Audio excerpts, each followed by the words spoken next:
Hadithi yetu inaanza kwa vijana wawili ambao walikuwa ni marafiki sana. Mwamba mmoja alikuwa anatambulika kwa jina la Kathili na mwingine alikuwa anatambulika kwa jina la Bashiri. Hawa ni watu ambao walikuwa wanapendana sana, lakini pia ndani ya hili eneo kulikuwa kuna kinyozi mmoja ambaye alikuwa anatambulika kwa jina la Chacha. Mzee huyu bwana alikuwa anamiliki saluni inatambulika kwa jina la Singapore Saluni, lakini pia mzee huyu alikuwa anahusika sana kukata ngozi ya chululu kwa watoto wa kiume. Kitu kikapelekea mtaalamu wetu Kathili pamoja na mwanaye kumchukia sana huyu mzee. Vijana wakawa wanamletea sana mabalaa Chacha. Kuna muda mwingine wakawa wanarusha mawe kwenye saluni yake, lakini pia kuna muda mwingine wakawa wanamsumbua sana. Wanabadilisha namba kwenye mbao, kitu ambacho kinapelekea mzee Chacha kipindi ambacho anafunga saluni yake kuchanganyikiwa na kutokuelewa mbao ipi ianze na mbao ipi ifuate. Hii yote walikuwa wanafanya ili mradi tu kuweza kumsumbua mzee wa watu. Siku moja mzee huyu akawaona waungwana wakiwa wanamfukuza mtu mmoja ambaye alikuwa ni kichaa. Mzee akawazuia, akamchukua kichaa yule na kwenda naye saluni, akamnyoa mwamba na kumpendezesha. Yani jamaa alibadilika kabisa. Kathi akakamatwa na Chacha. Baada ya kuingizwa saluni akaulizwa, we kwa nini unanisumbua sana? Unakuchukia kwa sababu huwa unatukata chululu. Sasa ninyi msinichukie mimi kwa sababu huwa nafuata tu maelekezo ya wazazi wenu. Kathi akamuuliza pia, ni kwa nini yule kichaa sasa hivi bwana amependeza sana? Mtaalamu wetu Chacha akamweleza kwamba bwana, ukinyozi sio kazi tu ya kawaida, bali ukinyozi ni sanaa. Kinyozi ana uwezo wa kumbadilisha mtu kutoka kwenye muonekano wa kudharaulika na kuingia katika muonekano wa kuheshimika. Mfano mzuri yule kichae bwana, kwa sasa kila mtu ambaye alikuwa anapita pale alikuwa anamsalimia kwa heshima kubwa. Alisahau kabisa bwana, huyu jamaa alikuwa ni kichaa hapo mwanzoni. Kathi akatokea kuvutiwa sana na filosofi ya Chacha, akamweleza, na mimi natamani sana nijifunze hii sanaa ya kunyoa. Lakini pia leo Chacha akamnyoa mtaalamu wetu Kathi, akaondoka akiwa akapendeza sana. Natoka siku hiyo yeye pamoja na Bashiri basi wakawa wanafika pale saluni kupiga stori na Chacha, lakini pia wakawa wanaendelea kutamani Chacha awafundishe namna gani ya kuweza kuifahamu hii sanaa ya kunyoa. Siku moja kulikuwa kuna mteja mmoja ambaye Chacha huwa anamnyoa mara kwa mara. Akamuuliza, ni kwa nini unatoka maili nyingi sana kuja eneo hili kunyoa? Mwamba akamweleza, kule hakika sioni kinyozi ambaye ana uwezo wa kunipendezesha. Kathi akamweleza mtaalamu wetu Bashiri,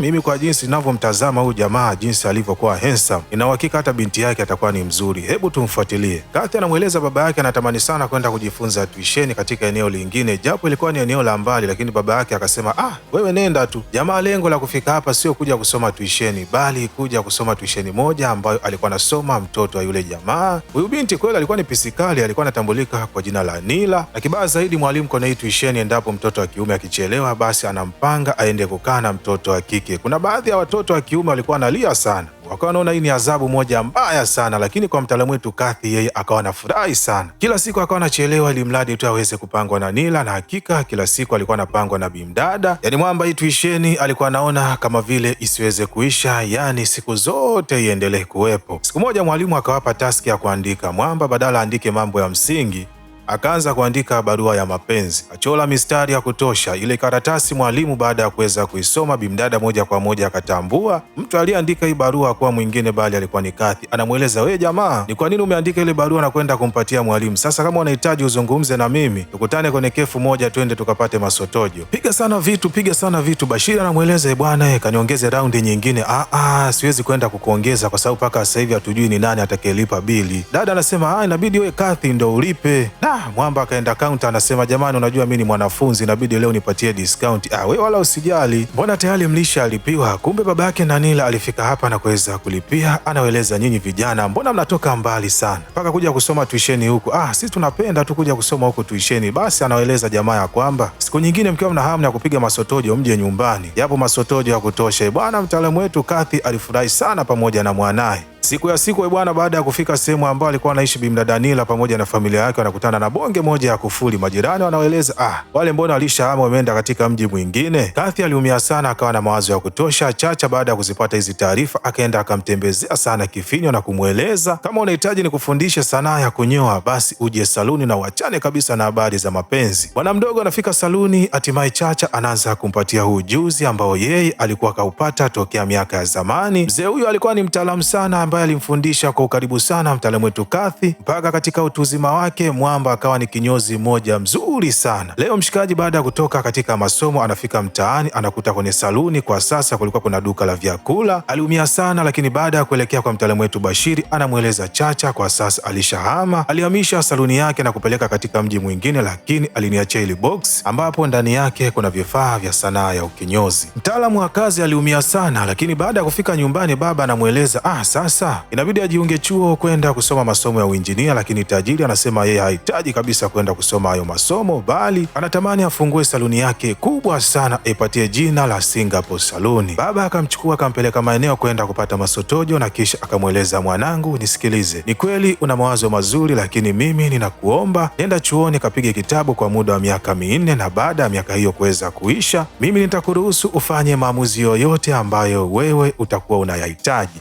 Kathy anakubali ushauri wa baba yake na hatimaye anaenda kujiunga chuo kimoja, yeye pamoja na mtaalamu wetu Bashiri. Baada ya kufika hapo akagundua pia kwenye hiki chuo kuna binti anaitwa Nila. Wakadhani huenda akawa ni yule binti ambaye alikuwa anampenda tokea utotoni, lakini Mwamba leo baada ya kukutana naye akagundua huyu alikuwa ni Nila mwingine, hivyo akawa anamtania sana. Si unajua tena mwanzoni alikuwa hamuelewi kabisa, lakini siku moja shuleni hapa bwana kulikuwa kuna hafla ambayo walikuwa wanahitajika waweze kufanya maigizo mafupi. Bimdada naye Nila akawa anahitajika afanye maigizo, lakini akasema yeye hatoweza kwa sababu kutokana na nywele zake jinsi zilivyo inahitajika kwanza aelekee saluni. Kathy akasema isiwe tabu, utaalamu ambao alikuwa akapatiwa na mzee Chacha ulikuwa ni mkubwa sana. Kwa kutumia kisu cha ukinyozi pamoja na moto akafanikiwa kunyosha nywele za bimdada zikakaa lula kabisa, yani kila mmoja akashangaa, naye bwana, kumbe jamaa na uwezo kama huu. Hata bimdada Nilani tokea siku hiyo akawa anamwangalia mchizi katika jicho la tofauti kabisa. Kwa ufupi unaweza kusema ya kwamba Nilani akawa tayari ameshazama kwenye penzi la mshikaji. Mahusiano ya chuo yakaanza, hakika washikaji wakawa wanapendana sana, lakini pia hata hatimaye baada ya kuweza kumaliza chuo bimdada akafanikiwa kupata kazi kwenye kampuni moja nzuri sana, lakini kwa Kathy yeye alikataa kabisa kuweza kufanya interview yoyote. Kama unavyoelewa bwana, ndoto zake kubwa ni kuhitaji kufungua saluni ambayo atapatia jina la Singapore Saluni. Bashiri hakufanikiwa kupata kazi, hivyo akajiunga katika kiwanda ambacho kilikuwa kinamilikiwa na baba yake, lakini kwa mtaalamu wetu Kathy yeye akapata kazi katika saluni moja ambayo ilikuwa ni kubwa sana ndani ya hili eneo. Hili saluni ambayo ilikuwa inamilikiwa na Mwamba mmoja ambaye alikuwa ni mfanyabiashara mkubwa sana. Hivyo Mwamba baada ya kufika hapa yeye akawa tu ni kinyozi wa kawaida. Sasa siku moja kulikuwa kuna kigogo mmoja ambaye yeye alikuwa ananyolewa sana ndani ya hii saluni, na kuna mtu mwingine ambaye alikuwa anamnyoa zaidi ya bosi mkubwa. Bosi huyu kipindi ambacho alikuwa anamsubiri bosi kubwa akawa anaangalia sana jinsi ambavyo Kathy alikuwa anafanya kazi ya ukinyozi, akasema hem, nitie huyu kijana leo aninyoe. Bosi hakika alinyolewa vizuri sana. Kipindi ambapo alikuwa anatoka na kukutana na bosi kubwa anasema,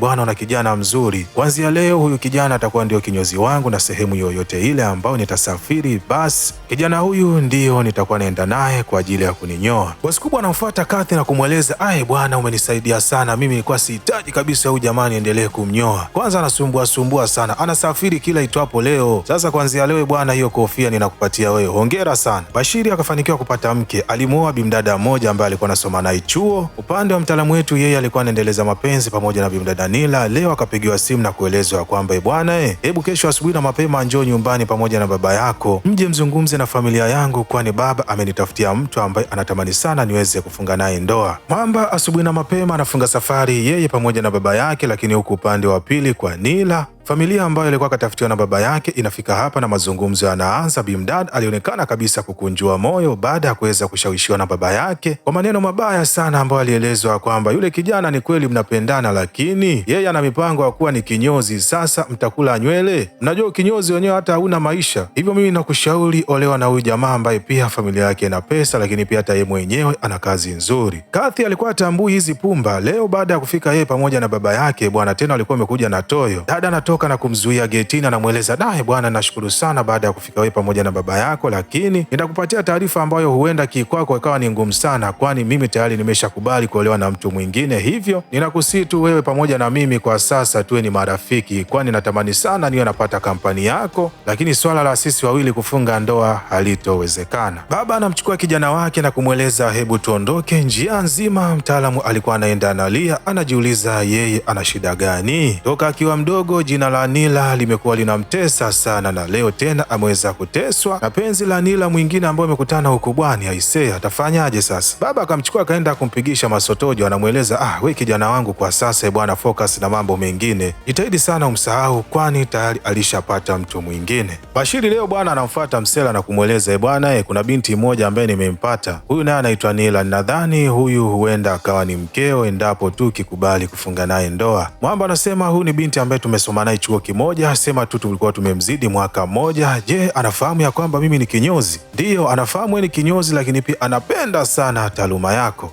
Na 19 itoshi, ni binti ambaye anakuelewa toka chuoni. Basi bwana, leo ikabidi familia hizi mbili wakutane. Baba mkwe anasema basi haina shida, kama hawa wawili wamependana, mimi niko tayari kumwozesha binti yangu kwa hiyo familia yenu, lakini sharti ni moja, hiyo ndoa inabidi tu ifanyikie tempo, kwa sababu mimi napenda sana ibada. Mwanaume mmoja ambaye alikuwa kamuoa binti mkubwa huyu mzee anasema huyu wala hapendi ibada, sema tu anafanya hivyo kwa sababu ya kubania pesa zake, hapendi kabisa kutumia gharama yoyote. Huyu mzee bwana alikuwa ni baili kinoma, anawaeleza sikilizeni, hiyo sherehe mimi sihitaji ichukue muda mrefu, kwanza nina miezi 4 tu nimeambiwa na daktari nitapoteza maisha. Bwana yule jamaa anasema huyu mkwe wangu jamani ni muongo. Ameanza kuongea hayo maneno kabla hata ya mimi kumuoa huyu binti yake, na sasa tunaendea mwaka wa 7 huu. Kwa hiyo baba, sisi tuandae sherehe. Nyinyi andaeni tu, lakini ili jambo lisichukue mwezi mmoja, fanyeni haraka na mapema, haraka iwezekanavyo, lakini siku ya sherehe msilete makameramani. Hawa jamaa watapiga picha kwa kutumia simu zao, na wao baada ya kuupload Facebook sisi tutadownload kupitia huko ili tuweke kwenye simu zetu. Bwana huyu jamaa kweli ni baili. Jambo linapita baina ya mtaalamu wetu Kathy pamoja na bimdada Nila. Sasa leo baba mkwe bwana akaja na bonge moja la loli na vyombo kibao. Anafika hapa anasema bwana, mimi nimekuja nihamie hapa, kwani nina uwezo wa kukaa mbali na binti yangu mkubwa, lakini kwa huyu binti yangu mdogo siwezi kabisa nikakaa naye mbali, hivyo ninahitaji nikae ndani ya hii nyumba pamoja na nyinyi. Sasa baba, ile nyumba umemwachia nani? Nishapangisha na nimekula kodi ya miezi 6. Si mnafahamu tena nyinyi mlishaondoka, nani atakayelipia umeme? Mimi sitaweza kutoa pesa zangu jamani. Basi baba mkwe bwana, chumba chako itakuwa kule mwishoni, karibu sana tuanze kuishi wote. Bwana huyu mzee kweli kazi ipo. Bashiri leo anampigia simu Msela wake, anamweleza bwana, kuna eneo moja linauzwa. Hili ni eneo zuri sana endapo ukianzisha saluni yako, lakini linauzwa thamani kubwa sana. Huyu jamani rafiki yangu nimeongea naye, mweza kwa kupunguzia, hivyo ukifanya malipo mapema itakuwa ni vizuri zaidi. Mshikaji kabidi afunge safari mpaka eneo la tukio. Kweli eneo lenyewe bwana lilikuwa ni zuri sana, lakini pia kulikuwa kuna baadhi ya majengo ambayo yalikuwa ni tayari, ilikuwa tu bado kufanyia mambo ya finishing. Pesa mwamba atazitoa wapi? Baada ya kumpigia simu baba yake bwana, pesa hii ilikuwa ni ndefu sana. Akamweleza mwanangu, aisee, hata kama tukisema tuuze nyumba yetu, hiyo pesa tuwezi tukaipata, labda tu tuweze kuuza ili tukupatie hiyo pesa wanzie maisha. Mwamba akasema basi bwana baba, ngoja mimi nipambane kwa njia nyingine, hiyo nyumba msiiuze. Bashiri pamoja na Mwamba akaenda kwa bimdada akamweleza, we baba yako si ana akiba nyingi benki, basi nenda kazungumze naye atuazime nasi tutamrudishia. Binti anasema baba, sijai kuona nampatia pesa mtu yoyote yule, labda mwende mkamjaribu. Wanamfuata mzee na kumwelezea, anasema hilo ni wazo zuri sana, hebu nileteni cheki niwaandikie kwanza. Mkwe wangu, hakika hilo ni wazo zuri la kuanzisha biashara yako mwenyewe. Mzee akaandika cheki bwana, watu wanahitaji kama milioni 300 hivi, yeye akaandika 3000. Mzee vile alivyokuwa noma, bwana, kila mmoja akachoka kabisa. Mwamba akamwakia sana, yaani wewe mzee hauna aibu hata kidogo kutupatia tu hizo pesa, si tukafanye biashara, unaona kazi. Mzee anasema mimi nimewalea binti zangu, nimeozesha nyinyi, na leo mnahitaji niwapatie pesa? Nahitaji katika uzee wangu nikae mitaani ninaombaomba pesa kwa watu? Hiyo haitowezekana kabisa. Kathy akaangeka sana kutafuta mikopo katika kila sehemu mbalimbali za fedha, lakini hakuna mtu hata mmoja ambaye aliweza kumpatia mkopo. Baba anampigia simu, anamweleza, bwana, nimeiuza ile nyumba na kukutumia kiasi cha pesa, huenda kikakusaidia. Upande wa pili, siku hii ya leo mzee alikuwa anapima gambe, yaani mzee hata gambe lenyewe alikuwa anakunywa ile minazi, anapima kidogo kidogo, yaani hata kidondoshea kwenye meza huenda akalamba huyu mzee. Ghafla anapigiwa simu na rafiki yake, anaelezwa, bwana, uko wapi? Kuna baa moja leo inafunguliwa hapa, bia bure bure, yaani endapo ukipiga bia 4 mfululizo bila kukojoa hautolipa hata senti. Usiniambie mwanangu, iko wapi hiyo? We toka upande wa nje, iko nyumba ya 3 kutoka kwangu. Basi nakuja. Lakini wakati unakuja hakikisha uvae vizuri, usije ukavaa ile misuli yako ya kuendea tempo. Mshua akagonga tisheti jinsi pamoja na shati kwa juu, anaondoka. Binti mwenyewe akashangaa, leo baba anatoka auti. Mzee akaingia ndani ya baa moja. Baada ya kufika humo anashangaa sana, anawaona wakwe zake. Akaona hawa sije wakaniona, ikabidi akae counter. Anasema leo ninahitaji nipige gambe 4. Mzee akaanza akapiga ya kwanza, akapiga ya pili, mkojo ukambana akajikaza, akapiga ya tatu, mkojo ukambana zaidi akajikaza, akapiga ya nne. Baada ya kumaliza akaona kabisa hapa hataweza kulipa chochote, akaomba kuelekea msalani. Akiwa huko msalani anapigiwa simu na rafiki yake, we uko wapi? Mbona nakusubiri sana wala sikuoni? Mbona nilishafika nishapiga 4 zote wala sijaenda chooni hapa, baada ya kumaliza ndo ninashusha vitu. Kani umeingia baa gani? Nimeingia baa ya 3 kutoka nyumbani kwangu. Hiyo sio yenyewe. Hiyo baa ulioingia gambe zenyewe anauza bei mbaya, tena gambe za nje ya nchi. Mzee akachanganyikiwa. Baada ya kurudi kaunta anakabidhiwa bili, akaamua kwenda kuwapatia wakwe zake. Anasema jamani, wakwe zangu ninawapenda sana, hii bili jamani naomba mnisaidie kulipa. Mkwe mmoja akawa anakataa sana, lakini mtaalamu wetu Kathy akamweleza, we wala usijali bwana, sisi tutalipa. Sasa mezani hapa bwana kulikuwa kuna chupa moja ya gambe ambayo ilikuwa ni gambe moja kali sana. Mzee akaelezwa, karibu uendelee.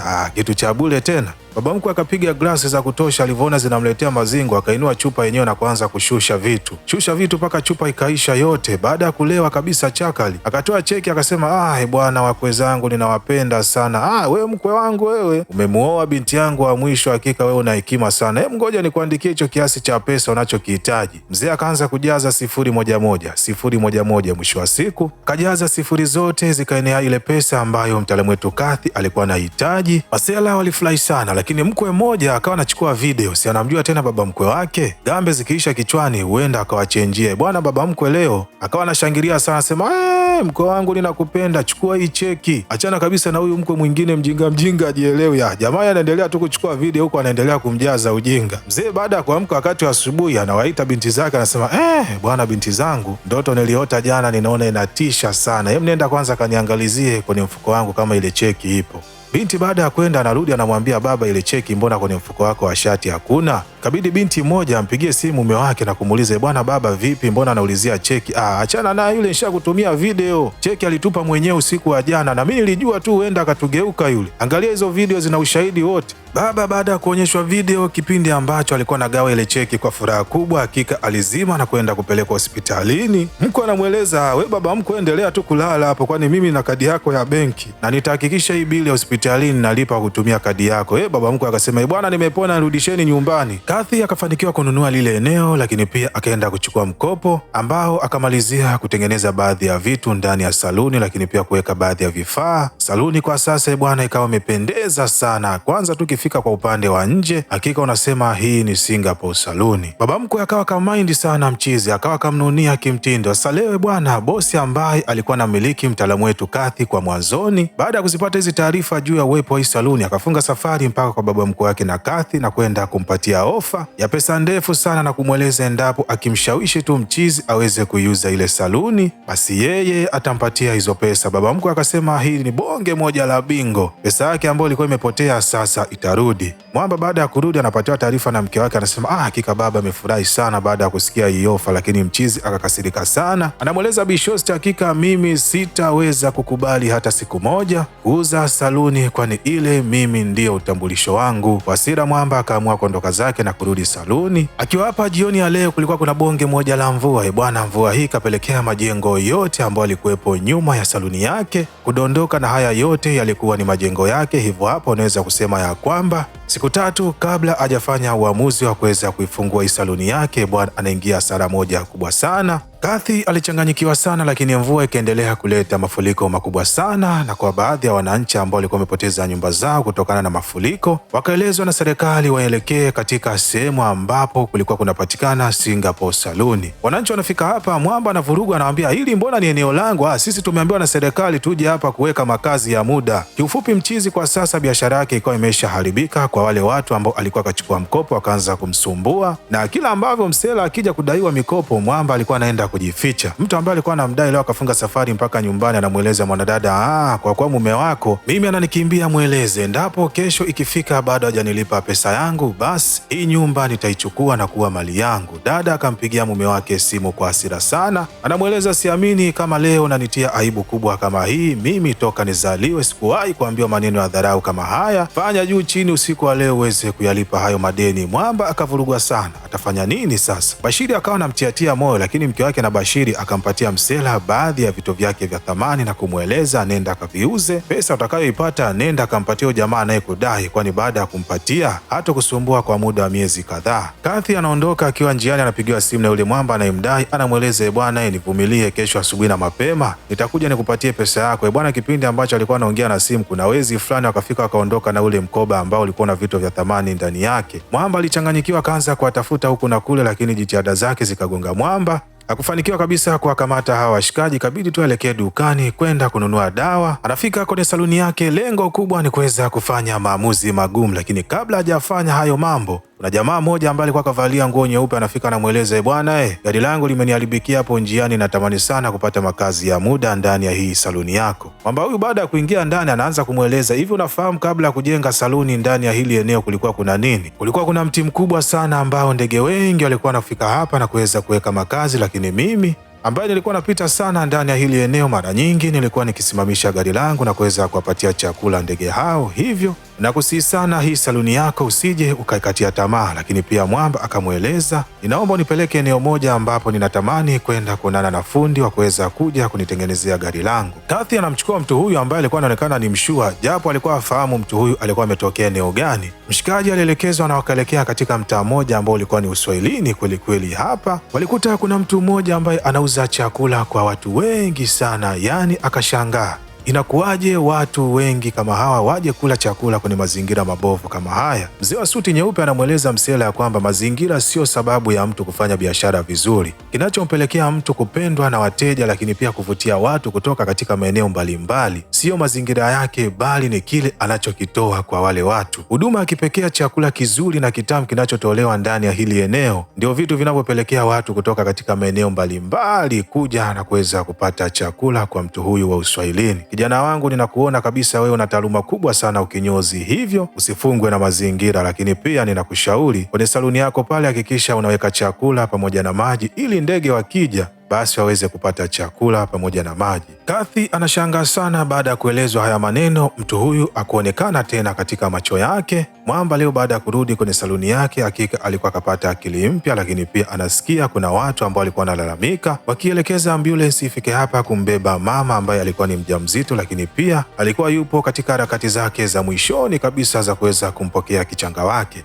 Ikabidi Msela wachukue na kuwapeleka kwenye saluni yake, hususan kwenye chumba ambacho alikuwa kakiandaa maalum kabisa kwa ajili ya yeye kuweza kulala. Mama huyu baada ya kujifungua, wananchi walimshukuru sana na kuweza kumwambia, hakika wewe ni mtu mzuri sana. Asubuhi na mapema Msela akaelekea mpaka kwa yule mama ambaye alikuwa akajifungua, akawapelekea zawadi, lakini pia wakamuomba aweze kumpatia jina binti yao. Wakati anatoka anaona kuna mzee mmoja alikuwa anatembeza dozi kwa mwanaye, anafika anamzuia, anamweleza, baba usimpige, imekuwaje? Kabidi amchukue bwana mdogo na kumpeleka pembeni, anamuuliza kijana, hebu nieleze kilivyokuwa. Kijana anamwelezea kwamba wao walikuwa wanatamani sana kwenda kujiunga katika mashindano ya kucheza. Shida tu ni kwamba wao kutokana na mionekano yao, baada tu ya kufika getini hawakuruhusiwa kabisa hata kufunguliwa geti. Kathy akasema isiwe tabu, akachukua Masela akaelekea nao mpaka saluni, kwani anatambua kabisa maneno ambayo alikuwa akaambiwa na Chacha ya kwamba kinyozi ana uwezo wa kubadilisha mwonekano wa mtu kutoka kwenye kudhalaulika na hatimaye kwenda kwenye kuheshimiwa. Msela kwa kutumia utaalamu wake wa ukinyozi bwana alifanikiwa kuwabadilisha wa vijana na kupendeza kweli kweli. Baada tu ya kufika getini, walinzi mbio mbio wakaenda kufungua geti. Masela wakaingia kwenye haya mashindano na kukiwasha kweli kweli, na jina la kundi lao wakajiita Singapore Saluni. Vijana walikiwasha sana na kukusanya mashabiki kila kona, lakini pia jina ambalo walikuwa wanalitumia likapelekea eneo lao ambapo walikuwa na lakini pia sehemu ambapo saluni hii ilipokuwepo kuwa maarufu sana.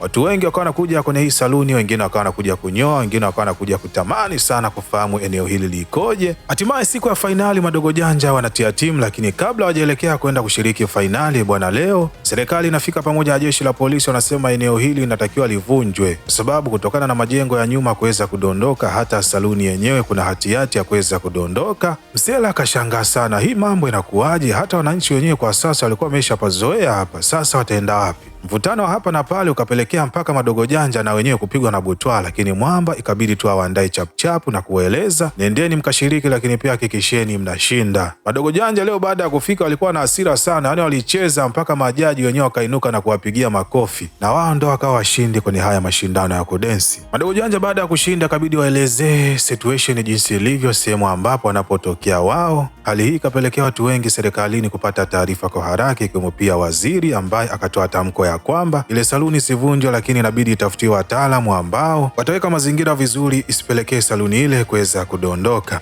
Chacha katika uzee wake anapata taarifa kupitia gazeti ya kwamba kuna kijana kafungua saluni inayoitwa Singapore Saluni. Baada ya kufika eneo la tukio anashangaa sana, kwani pale mbele juu kabisa kulikuwa kumechorwa picha yake ambayo aliwaigi kuchorwa na hawa watoto kipindi ambacho alikuwa ni madogo janja. Mwamba alifurahi sana baada ya kuona kijana ambaye alikuwa akamwachia ujuzi leo ameufanya kuwa ni ujuzi wa kuheshimika sana, na viongozi mbalimbali serikalini walikuwa wamefika ndani ya hili eneo kuweza kushuhudia siku ambayo Singapore Saluni ilikuwa inafunguliwa rasmi. Kathy pamoja na Bashiri wanafanikiwa kukutana na Chacha baada ya miaka mingi sana kuweza kupita. Hakika leo kila mmoja alifurahi sana kumwona mwenzake. Bwana, maisha ni watu, lakini pia watu ni maisha. Kwenye maisha pia ukihitaji kufanikiwa, basi jitahidi sana kuwa na watu wazuri. Bwana, hapa ndo nafika mwisho hadithi yetu, na kama umeipenda video hii na umeenjoy ama umejifunza jambo jipya, basi usisahau kushare, kulike na kusubscribe ili kwa mwanafamilia kupata vigongo vikali vilivyonyooka na kupoa kama hivi kila siku.